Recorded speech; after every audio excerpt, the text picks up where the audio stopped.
Cześć, witajcie. Dziś zrobimy sobie film, jak anulować subskrypcję GoPro. Minął jakiś czas od momentu, gdy kupiłem 11, także odczekałem jakieś prawie miesiąc, żebym nie załapał się na sytuację, że GoPro mnie szarżuje za różnicę między ceną kamerki bez promocji, a ceną kamerki z promocją. Także wchodzimy sobie w ustawienia Settings. Tu mamy moje dane. Wchodzimy w zakładkę subskrypcje i tu, jak widzicie, Cancel Subscription. Tu zaznaczamy jakiś powód, dlaczego.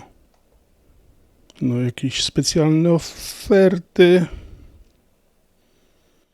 Tu jeszcze dodam, że trzeba pamiętać o anulacjach takich subskrypcji, bo miałem na TubeBuddy i mi upłynął rok, ja zapomniałem o tej subskrypcji i w każdym bądź razie automatycznie pobrali mi z konta jakąś tam sumę pieniędzy.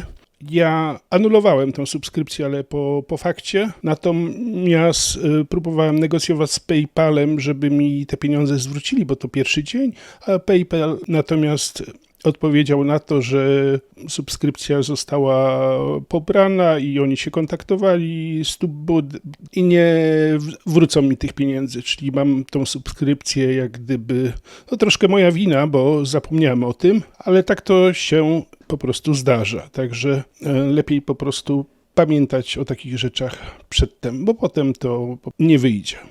Dobra, to by było na tyle. Ja Was serdecznie pozdrawiam i do zobaczenia w następnym filmie.